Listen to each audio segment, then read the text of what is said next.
Greetings to everybody. How are you? Are you well and happy? Are you being mindful? Please let me know if you have any questions. Also, please let me know how's the audio. Can you hear me okay? I will be here to answer your questions for about 1 hour. So if you have any questions, do send them in now, and I will try to answer them for you. Naomi Jonas, good morning, Ajahn. Thank you for doing another Q&A. You're welcome. Sound is very clear. Thank you. Okay, so everything is working. Now all I need to have is your question. So if you've got any question, don't be shy. Send them in.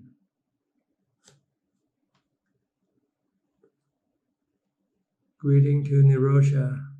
Good morning, Ajahn. Sound and picture are okay. Hope you are well, Ajahn. Yes, I am. Thank you very much.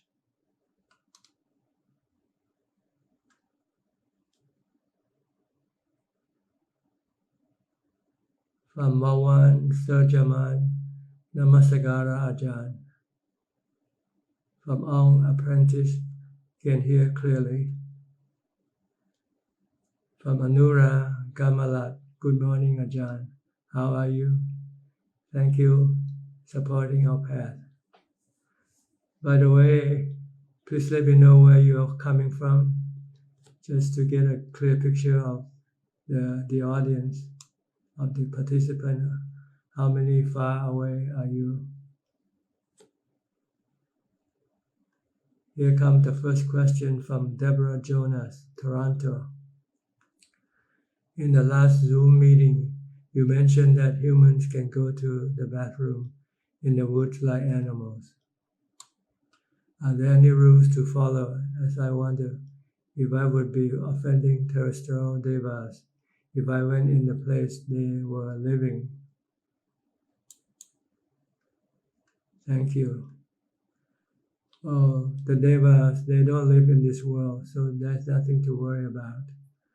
They live in the terrestrial world, which is different from the world we live in. So there's no need to worry about them. Besides, they understand that this is the work of nature. We all have to use the toilet. So wherever we have to use it, it's okay. If we are in the forest, the animals don't mind. Nobody, no human mind. So there's nothing to worry about. Except yourself. You might have to do it a little bit far away from where you sleep, that's all, so the smell don't bother you.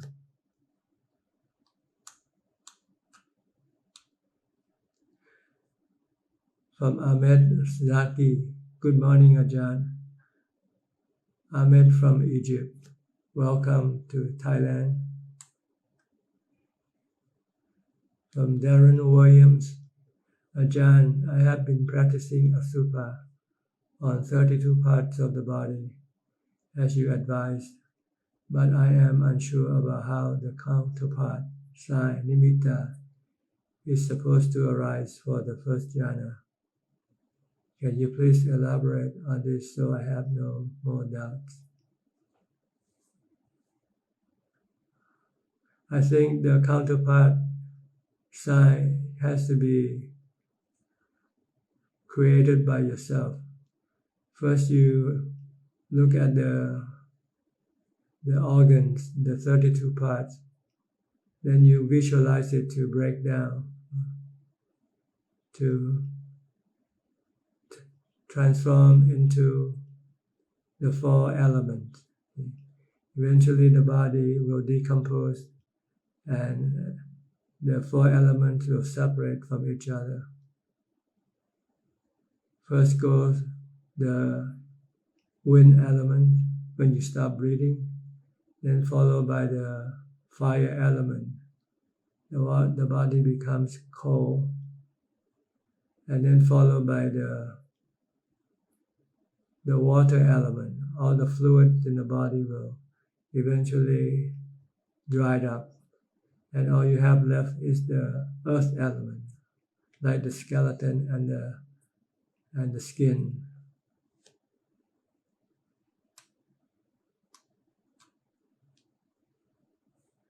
From Naomi Jonas, for women who want to meditate seriously, is it usually best to ordain as a mechi, or does it not make much difference if they are keeping 8 precepts and meditating full time? Yes, they don't make any difference. The important is to keep the precept, the 8 precepts, and do the meditation all the time. But it depends on where you live. If you live in a monastery where they encourage you to become a mechi, then you can become a mechi. If they don't, you can have a choice.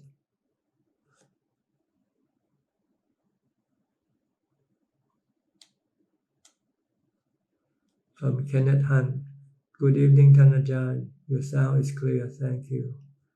Kenneth is from Switzerland. How are you? Are you still teaching?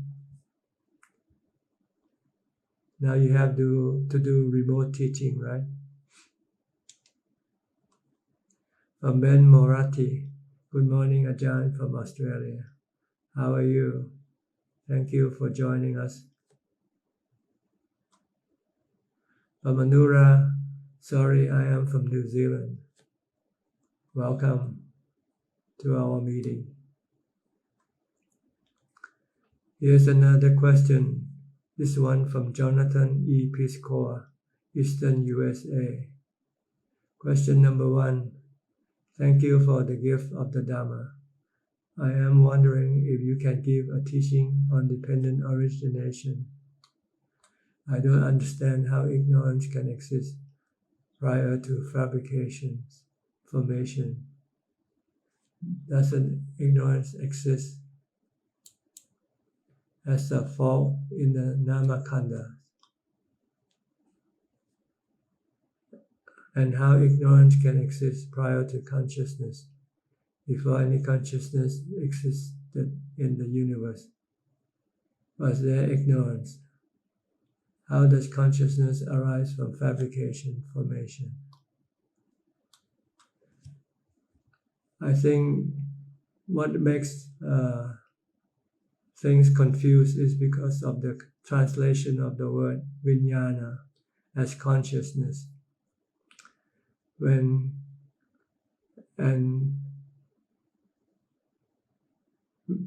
this translation, sometimes people think consciousness is the mind, the knowing element, which exists all the time.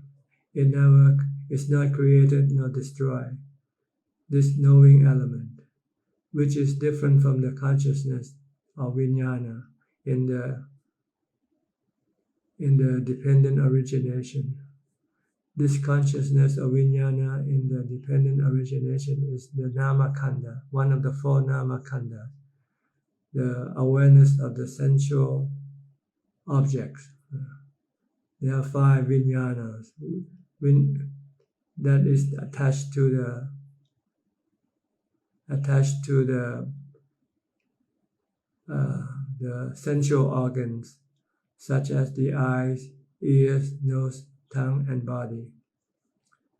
This is how the knowing element is being connected to the body through the 5 vijnanas or sensual awareness. See why avijja or ignorance has been existed in the knowing element. See, in the knowing element, you have the 4 namakandas. You have Vedana, Sanya, Sankhara, and Vijnana. Sankhara is the one that do the work for avijja or ignorance. Ignorance here means that not knowing where the real happiness is. The knowing element with avijja doesn't know where true happiness is. So it thinks that happiness is through the body. See? So when it thinks like this is sankhara, mental formation or fabrication, whichever translation is used. But sankhara is thinking or thoughts. With avijja, it thinks that to find happiness, you have to go to the sensual objects. So that's why sankhara will then instigate vijnana, which is the sensual awareness or consciousness, to attach to the 5 sensual organs, which are the eyes, ears, nose, tongue, and body. And once the mind is connected to the sensual organs, it then can receive the sensual objects, such as the images, sounds, taste, smell, and tactile objects. And as soon as there are contact between the sensual objects and the sensual organs, you get feelings arising in the mind, in the knowing element, good, bad, or neutral feeling. When there is feeling, then comes the desire or craving. If you have good contact with yours, you have good feelings, then you have craving for them. You want to have them. And once you have them, then you become attached to them. That's what attachment is, upadana. And when you lose them, then you will create a different set of contact again. If you lose something that you like, then you go look for a new one. This is power or becoming. And after the body dies, this power still remains in the mind. This craving still remains in the mind. So it pushes the mind or the knowing element to look for another body. After the body dies, when it doesn't have a body, then avijja and desire or cravings will push the mind to go get another body, to attach, to connect to another body, so it can then have happiness from the sensual objects. I hope this is briefly the way how the dependent origination works. I hope you understand. And once you have birth, you have connected to a new body, you will have birth. And once you have birth, then you will have aging, sickness, and death. This is how the ceaseless cycle of birth, aging, sickness, and death happens through the ignorance of the mind, thinking that happiness has to be found from the body. But the Buddha has become enlightened and discovered that true happiness is within the mind itself. So it then stopped seeking happiness outside of the body, outside of the mind. Stop seeking happiness through the body. Once it does that, it doesn't need to have a body anymore. So it doesn't have to take birth. And by not taking birth, it doesn't have to get old, get sick, or die. This is the reverse process of avijja, which is knowledge or Dhamma. With Dhamma, you stop sankhara, you stop vijnana from attaching to the body. Then you would have no contact, no feelings with the sensual objects. then you will have no cravings or desire.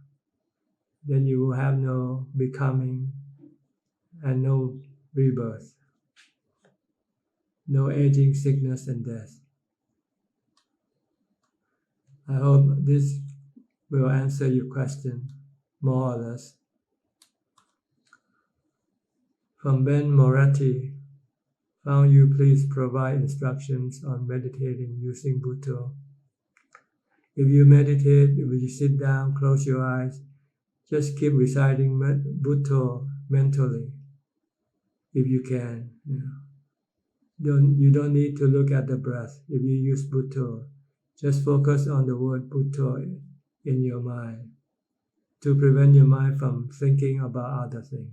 That's the goal, to stop thinking by reciting the Bhutto, by concentrating or focusing on Bhutto, Bhutto, Bhutto. If you persist, your thought will eventually come to a stop, and then your mind will become peaceful, happy, concentrated.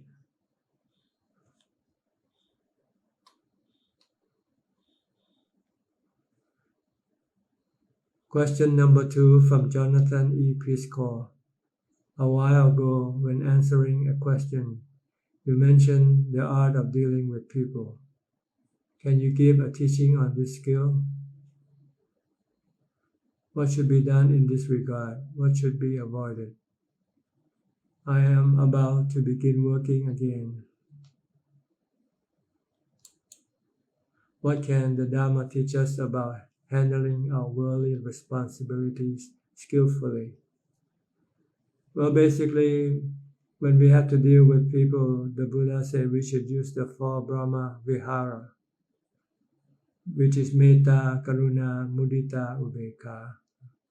Metta is friendliness, Karuna is compassion, Mudita is to be happy with other people's success and happiness, and Upekkha is to not react to anything, just to stay calm and not reacting is Upekkha. So these 4 Brahma Viharas we use not all at the same time. We use them due to under different situations. Normally we will use Metta, which is friendliness. When you meet people, you say hello, you smile at them, ask them how are they doing. Show your friendliness. This is Metta. Or should someone do something and make you angry, you should use Metta also, meaning you should forgive them. Just treat them as your friend or your loved one, and you don't want to hurt them, even if they did something to hurt you. So this is basically what you want to use when you deal with people. Normally, is being nice, being friendly. And you can do this also by giving things to people. If you have more than you need, or if there's a situation arise that you should give something to someone, then you should do it, like a birthday. Someone has a birthday. Maybe you should give them something as a gift. So this is what you want to do. You want to be friendly with everybody. You want to have metta toward everybody. The second one, which is compassion, this is what you want to do when you see somebody in need, who needs your help, who suffer, either by physically or mentally. If you can help them in whichever way, you should do it. This is called karuna or compassion. And if you meet people who happen to be successful, be happy, then you should congratulate them. This is mudita. Like when someone gets married and you congratulate them. Somebody get a raise, you should congratulate them. You should not be envious of their happiness. And lastly, upekkha, which means that if you're in a situation in which you cannot do anything for people, like if they are sick and they cannot be treated, then you will just have to be non-reactive. You just have to accept their fate and don't try to be sad by what happened to them. So this is basically what you should use in your daily life when you meet people, when you deal with people. Use the four Brahma Vihara: Metta, Karuna, Mudita, Ubekha.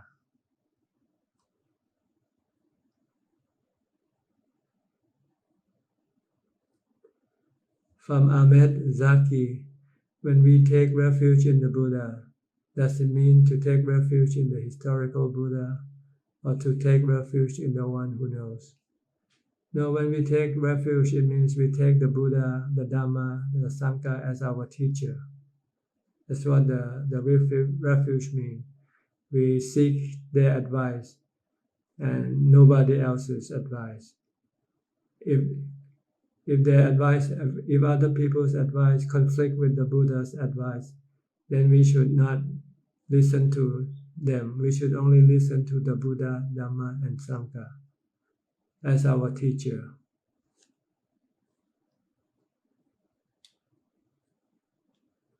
From Darren Williams: also, which Asubha meditation is most potent and direct in overcoming lust and sexual desire and pushing the meditator fastest toward the first jhana? If you want to use the Asubha for jhana, then you have to find a part of the body which attracts you, which you find comfortable focusing on. Like for instance, some people find using the skeleton as a good object for their concentration. Then you just close your eyes and picture the skeleton in your mind. If you can persist in maintaining this skeleton in your mind can enter into jhana. But if you want to use it to get rid of your lust or sexual desire, then you will have to look for the parts that you find disgusting or repulsive to you, which can be any parts of the body or the whole body, such as when the body turns into a corpse. So this varies from meditators. Some meditators find it repulsive when they think of the excrements of the body, for instance. So you have to find the parts that you find disgusting and try to contemplate on that part until it sticks to your mind. Then every time you have sexual desire, when you think of this disgusting part, it will stop the sexual desire.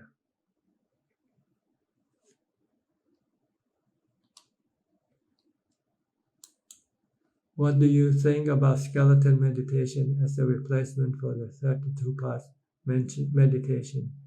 Yes, I just answered this question.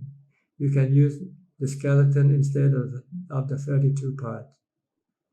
The 32 parts might be good when you're starting and your mind is restless. Then you recite the 32 parts first to calm your mind down. Once your mind becomes calm enough to focus on one object, then you can use the skeleton as the object of your meditation for jhana.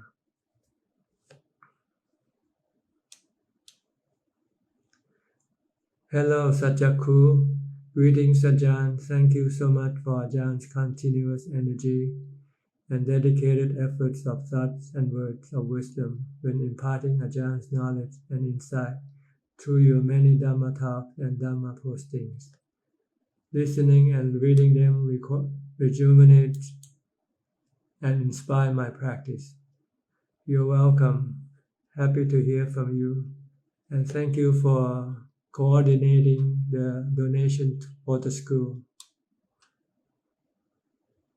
You are doing a good dana charity. I heard that the team is trying to establish an English version of the school, maybe on Facebook or on a website, so that English speaker can know what's going on with the school. This is the third question from Jonathan E. Piscor. I am interested in the idea that illness comes from an imbalance of the elements in the body. It seems mental ailments also come from element imbalance. Did you receive any teachings in your tradition about bringing the elements into balance in the body in order to promote happiness and well-being? Can meditation affect elemental imbalance or imbalance in subtle energies? So the body is made of the four elements, and in order to maintain the balance, you have to keep feeding the body with the four elements. Like you keep breathing, so you can maintain the balance of the wind element. You keep drinking fluid or water to maintain the water element, but the balance on the water element.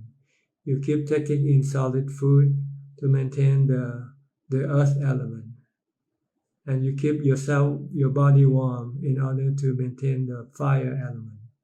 So this is basically how we maintain the balance of the four elements. As far as the mental element, the mind element, we use meditation. When we calm the mind down, the mind becomes peaceful, happy, and content. And it also affects the physical element, because when you're happy, then you behave normally. When you're not happy, you can behave unnormal, like taking drugs or alcohol, which will then disturb the balance of the four elements in the body.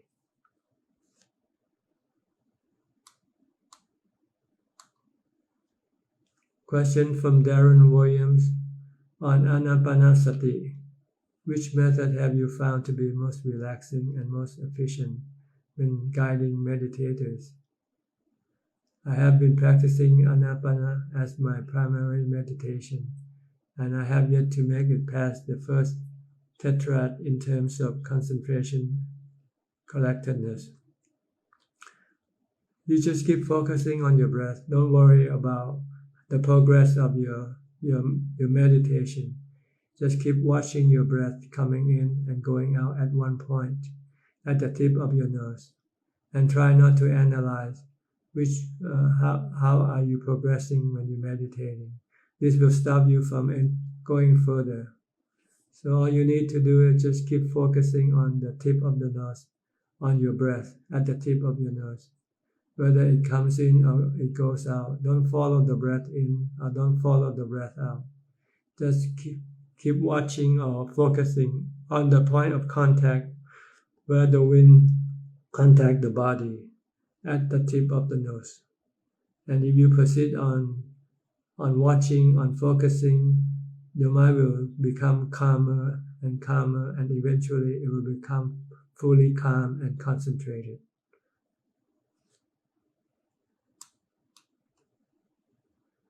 From William Wong, Sadhu, Sadhu, Sadhu. From Darren Williams, how would you recommend I practice Anapanasati as mindfulness practice throughout the day? If you want to use mindfulness practice, you should not use Anapanasati. Anapanasati is good when you sit, when you're not doing anything. If you're doing something, then you should use the body, which is the Kayanupassana, the mindfulness of the body movement or activity. You should focus on what you do with your body. If you are washing your face, just focusing on that. If you're brushing your teeth, just focus on that. And don't let your mind go think about other things. This is the way to develop mindfulness during the day, throughout the day, when your body has activity. But when you're not doing anything and you sit down, then you can use Anapanasati instead of watching what the body is doing. Because the body doesn't do anything, the body sit down. So then you use Anapanasati, by looking at your breath. Do you ever recommend Kasina meditation for concentration? Or is that too hardcore for everybody that's ever been alive in history? Yes, Kasina is something requires a lot of concentrating power. That you have to concentrating an object or a color in your mind, such as green, red, white, or yellow. So normally this is not the practice that's been taught by all the Ajahn. They normally find that teaching Buddha is more suitable for most people. But as you advance, you can switch from Buddha to Kasina if you like. Focusing on the skeleton is also a form of Kasina. See? When you visualize the skeleton in your mind, this is another form of Kasina meditation. From Jonathan Wiley, good afternoon, Ajahn, from California. Yes, from San Francisco, I believe. How are you, Jonathan? Nice to hear from you again.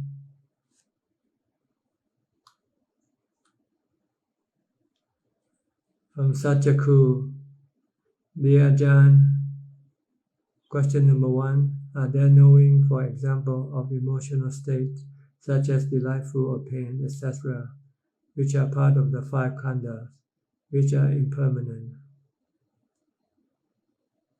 Yes, the mind knows everything. The mind knows the body, knows the feeling, knows the emotional state, but it doesn't know that they are anicca, dukkha, anatta. That's the problem. They tend to know them as being niccang, sukhang, atta, the opposite of anicca, dukkha, anatta. That's why you have to teach the mind to see that the body, the feelings, the states of mind are all anicca, dukkha, anatta. That meaning you should not be attached to them, because when you attach to them, they can cause you dukkha when they change or when they disappear.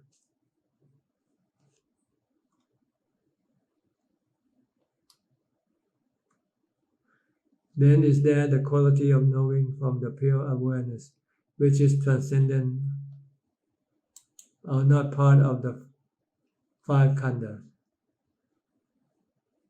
Is this the attribute of knowing that is not tied to the realm of birth and death? Is unconditioned and will lead us to liberation. Thank you, Ajahn. See the mind or the knowing element. This is the one that has the 4 nama khandhas, and also use the 4 nama khandha to connect to the 5th khandha, which is the rupa khandha, due to ignorance. See? But once having knowledge that the 5 khandhas are anicca, dukkha, anatta, then it can disconnect from the rupa khandha, and then it then doesn't use or rely on the 4 nama khandhas to create happiness for itself. Then the mind or the knowing element will then become liberated from dukkha.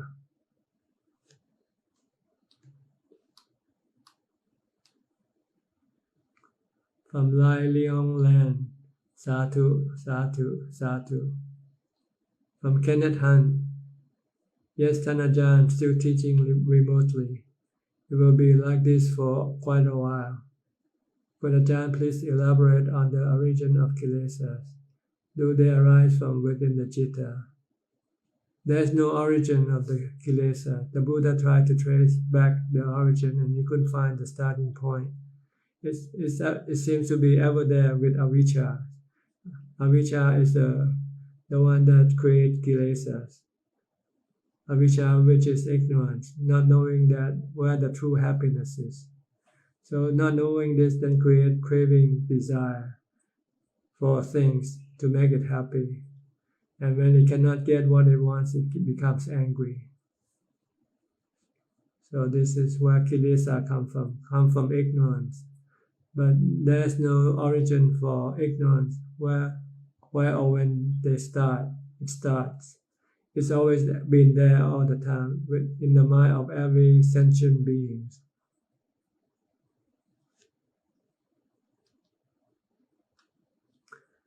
Question number 4 from Jonathan E. Piscor.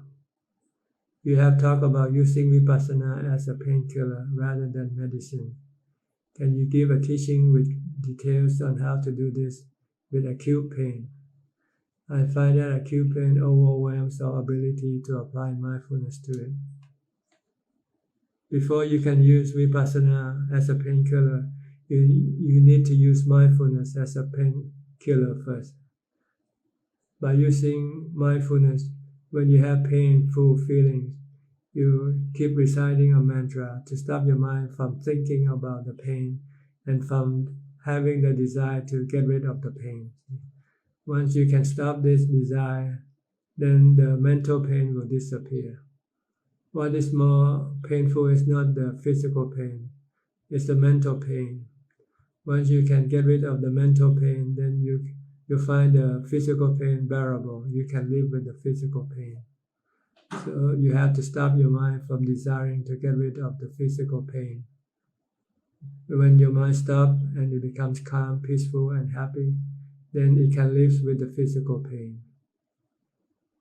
Once you can do this with mindfulness, then you can use vipassana by looking at the physical pain as being anicca, dukkha, anatta, being like a weather, something that you cannot control, but something you can live with.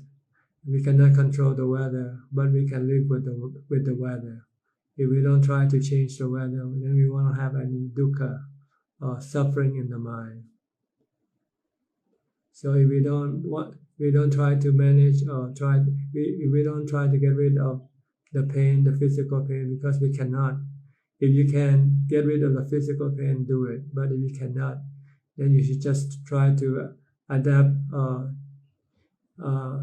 your mind to accommodate the physical pain. Once the mind can adapt and not resisting, not having any desire to get rid of the physical pain, then the mental pain will disappear. Then the mind can become peaceful, happy, and coexist with the physical pain. From Ben Marathi, thank you, Ajahn. You're welcome. Question number 5 from Jonathan E. Piscor. What are the prerequisites for the development of mindfulness? You need to have the intention to develop mindfulness. So this is the prerequisites for the development of mindfulness. You have to have the intention. So you have to tell yourself, today, as soon as I wake up, I will start being mindful. I will keep watching my body. Every movement of my body should not be away from my mind. My mind should not go away to some other thing, should not think about other things. My mind should only watch what the body is doing. Or you can use the mantra. If you use the mantra, you say, as soon as I get up, I will start reciting the mantra to stop my mind from thinking aimlessly. The supporting condition is to be alone. If you can live alone, then you will not be easily distracted away from your meditation object, your mindfulness object. But if you live with other people, like when you go to work, then you will be distracted away from your object of mindfulness. Then you will not be able to develop mindfulness effectively. So if you want to develop mindfulness effectively, you have to be alone and not working if possible, because you want to stop your thought. When you work, you have to think about your work.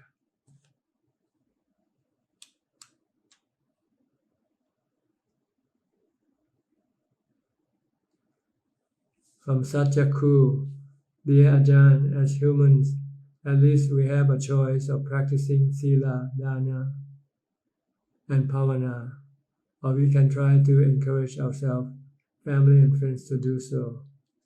However, with our pets, unfortunately, they will not be able to do so.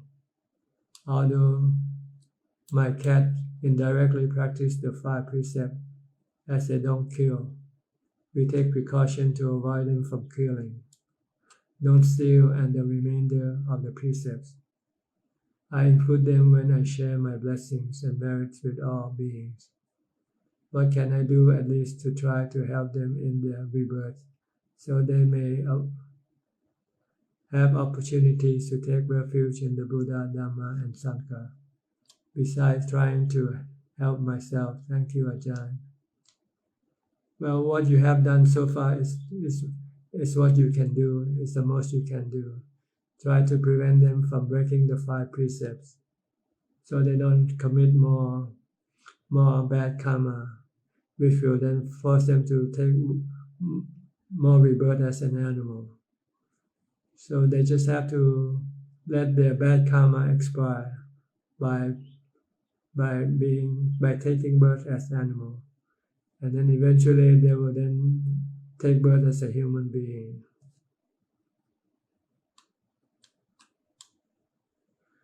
Hello, Christine Kutkowski. How are you? Dear Ajahn, hope you are well. I have seemed to become dependent on guided meditations. I will try to meditate on my own without any sense interaction, any suggestion. You just need to have the resolve. Once you set up the resolve, then you have to stick to it. If you don't set up the resolve, you will then be vacillating, and you will not be able to do what you set out to do. So you need to set up the resolution, and you have to be truthful or honest with your resolution. When the time for you to meditate, then you should do it.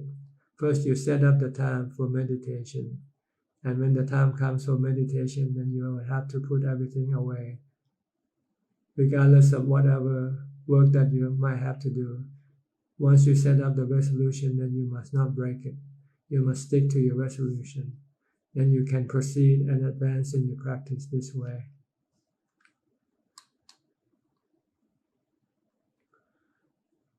Hello, Lily Siswanto. How are you? Good morning, Wandami Ajahn. Greeting from Los Angeles. I haven't been able to join Ajahn sessions. The timing has been off. Happy to catch you in a healthy state. Ajahn,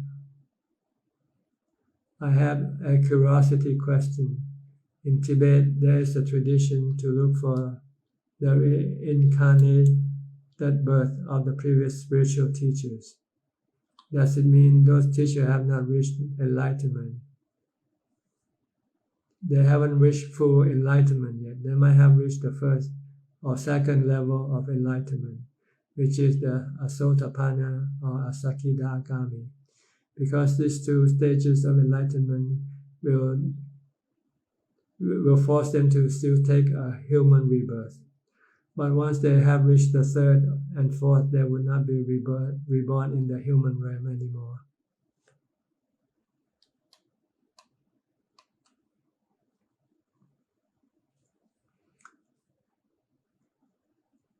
Question from Winston Lim, USA.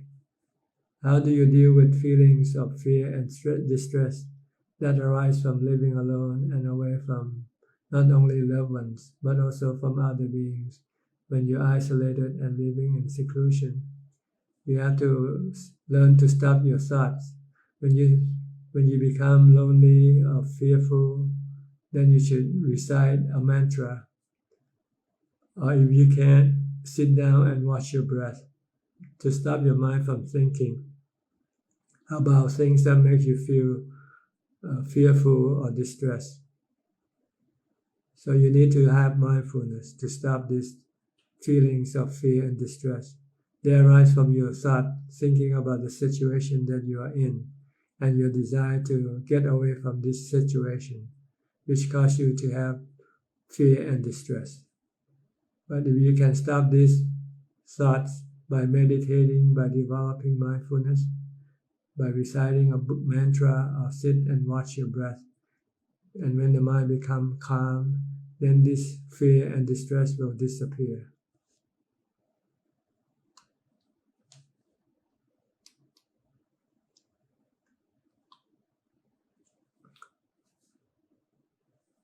From Darren Williams, what does Ajahn think of Ajahn Lee, Ajahn Chep's method of anapanasati, as opposed to the apparently harder version of Thai Buddhism, anapanasati, which is to focus on the nostrils or the tip of the nose, which never worked for me. Also, you keep talking about calming down the mind, but you never talk about arousing energy in the mind. Energy is an important part to destroy salat and torpor. How would you recommend to arouse energy? By calming the mind, you are actually arousing the mental energy to arise. Once your mind becomes calm, peaceful, then your mind will be very energetic. But energetic in a passive way. Yeah. So this is how you have energy. Once you have finished with your meditation session, then you will have a lot of energy to contemplating on the vipassana aspect of your practice. Without samadhi, your mind will be weak, and you will not be able to contemplate on vipassana. So yes, this is the way to arouse energy to arise, but not the physical kind of energy in which you start jumping up and down. But this is the mental energy that will energize your mind to contemplate on the nature of the body, feeling, and the states of mind as being anicca, dukkha, anatta.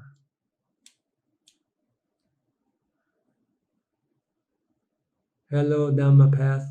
Dhamma greetings, Ajahn. Regarding the second precept, my daughter asked me one day if she finds money on the street, what should we do? I was not sure what answer to give, whether to take it and give it to charity or not take at all. If you don't know who it belongs to and you cannot find the owner, if you want to keep this precept, then you just leave it alone. Then you will not be breaking the precepts of taking somebody's money without their permission. If you know it belongs to someone, then you can take this money and then return to that person. If you don't know who it belongs to, then it's better just to leave it like that. Maybe the owner of the money will return and look for it later on.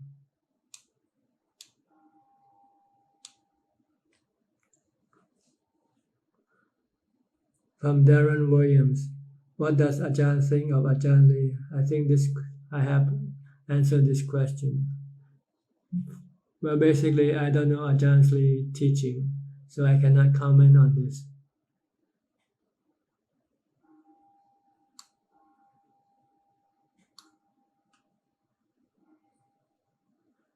Hello, Matthew.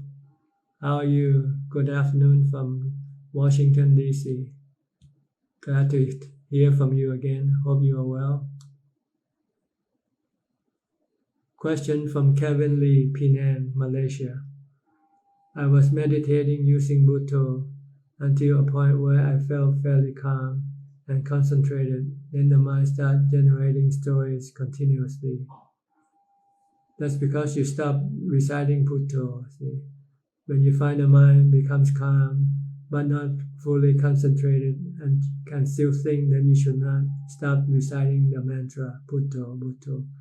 Keep continuing reciting the Bhutto until the mind becomes fully concentrated and stop thinking. That's when you can stop reciting the mantra Bhutto.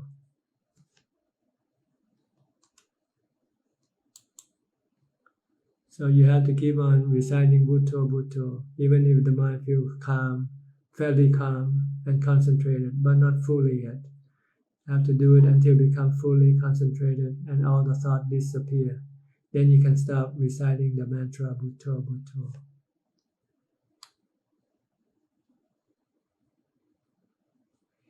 From Darren Williams, when you say the word nimitta and the word jhana, Do you mean absorption, concentration, where the entire body disappears in the first jhana, all the way to the fourth jhana, where the nimitta completely absorbs your entire being? Yes, more or less. Nimitta and jhana, they are not the same though. Nimitta are images that rise and cease. But when you enter into the fourth jhana, then the nimitta will disappear. All you have left are just the emptiness and ubekkha, and the one who knows.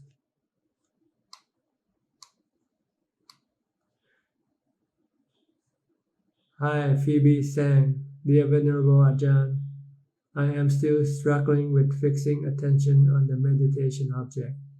If I am repeating Buddha in my mind, is it necessary to have a physical location for the Buddha? No. Just know the word Buddha. Don't let it slip away from your mind. Just be aware of the word Buddha. I assume I should fix attention on the physical point in space. You don't need to fix the word Buddha in any point. Just fix it at the word itself.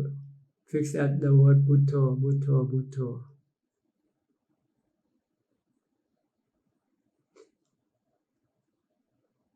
I assume I should fix attention on the physical point in space, such as tip of the nose, and that is where I try to place the Buddha. But maybe that is only when the meditation object is the breath. Please kindly advise. If you don't use the breath in conjunction with Buddha, then you don't need to focus on the breath. Just focus on the word Buddha itself alone. It's sufficient enough. But if you want to use the breath, then you have to collaborate the breath and Buddha, such as when you breathe in, you say Buddha. When you breathe out, you say To, for instance. But if you only use Buddha, then you don't need to use the breath. Just keep reciting Buddha, Buddha to prevent your mind from thinking about other things. Hi, Emily from Washington, D.C. Good afternoon. Matt just came in early on. From Sang Lilian, Sadhu, Sadhu, Sadhu. From Satyaku, thank you very much, Ajahn, for the clear explanations. Yes, indeed, following Jup's lead to help the school. One of the ways to pay respect to Ajahn and also His Holiness Somdet Wat Yannasangwararam, who has set up the school for the less privileged children and also teach them Buddhism. Thank you for helping. This is dana. Either you help with your effort, your physical time, or you help with your monetary possession. This is dana, a step closer to Nibbana. Question from Nigel Chan, Hong Kong. What is Ajah's advice on people with brain impairment? What can be done for their recovery and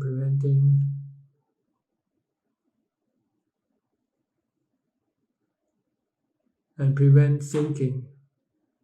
Well, they have to learn to accept the physical impairment as part of the nature of the body and try to use medicine and medical advice from your physician to fix it. If you cannot fix it, then you just have to accept the fact that you have to live with it like this. If you can accept the state of what you are in, then your mind will not have any dukkha. Your mind can still be peaceful and happy. So you must not deny your physical situation.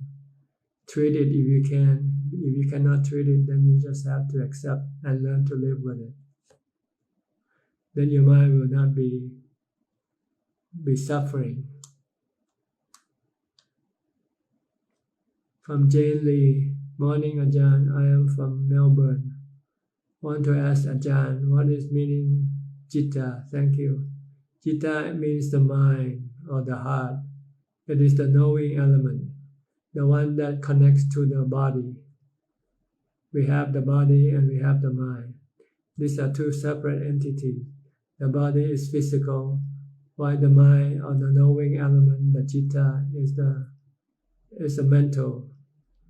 The body is impermanent, while the citta or the mind is permanent. Once the body dies, then the citta will then be disconnected from the body.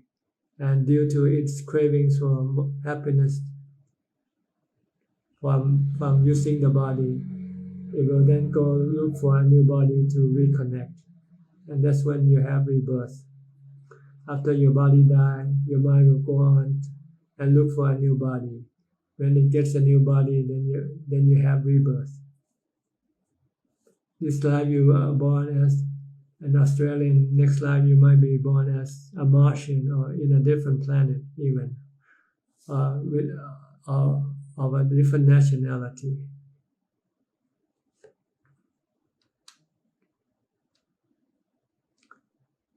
Question from Narayana, India.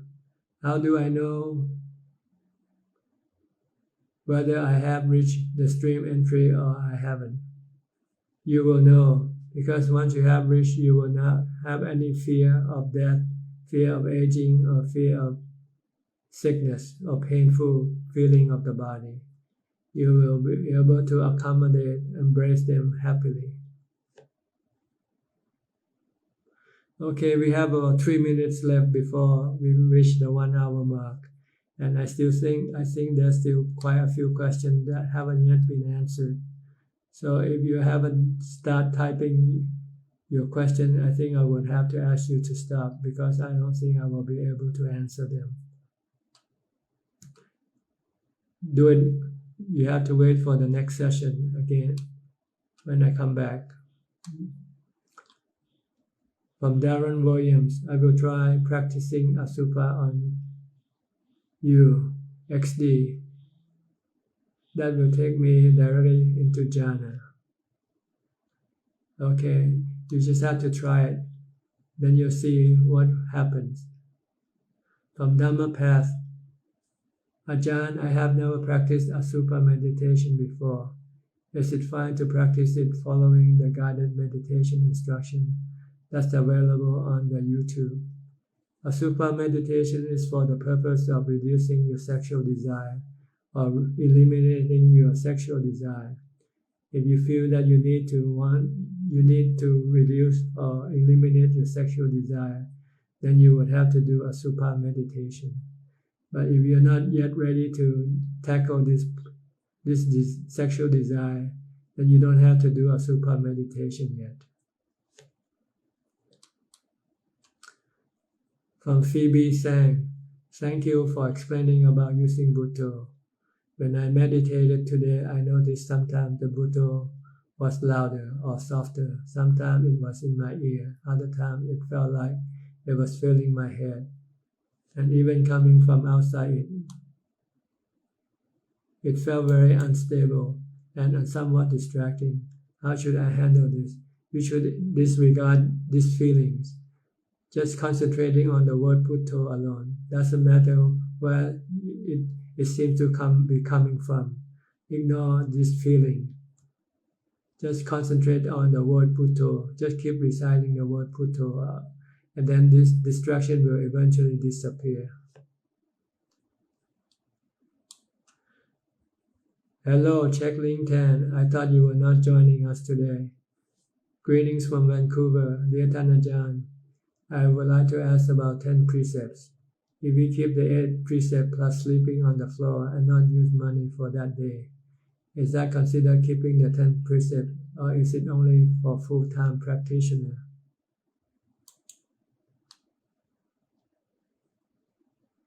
Who has given up all their money? No, if you want to stop using money on the day you keep the precept, that is also considered to be okay. See, actually the 8 precepts are made up of 9 precepts. The 7th precept is combine the 2 precepts together. The precept of indulging in entertainment, and the precept on indulging on beautifying the body. So in order to make it the 8 precept, they combine these 2 precepts together into the 7 precepts. So when you abstain from using money, then you are keeping 10 precepts altogether. It's up to you whether it's convenient for you or not, because sometimes when you have to work or when you have to go someplace, you might have to use money. Then you might not be able to use this precept of not using the money, handling the money.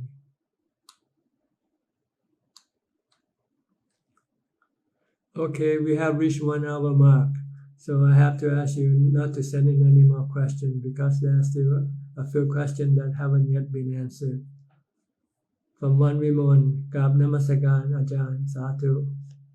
From Xiao Zhang, Ajahn, when using Anapanasati, we focus on breathing in and out. Is it we focus on one point, let's say tip of the nose, or one area at tips of the nose area on the sensation of breathing? Yes, just focus on the sensation of breathing, whether at the tip of the nose or around the area around it. As long as you can keep focusing, it's okay. You can choose whichever method works for you, in order to get your mind engaged and not let it go think about other things. From Sin Yong Lin, Satu, Satu. From Desmond Neo, good morning, Prajan, sending from Singapore. Started to watch your teaching recently. Thank you very much for enlightening. Satu, Satu. You're welcome. Thank you from Emily R. Shelton. You're welcome. Thank you from Ong Apprentice. Thank you for Luang Por's teaching. From Jinilin Pua or Foa. Good morning, Mahajan Suki Hotu. Thank you for this morning advice and sharing of Dhamma. Satu, Satu. You're welcome. Well, that seems to be all the comment that has been sent in.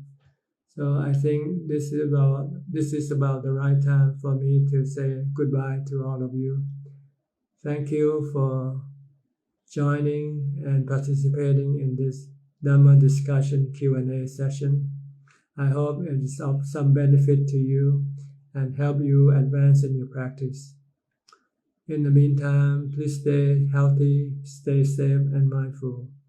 And we'll meet again the next time. Goodbye for now.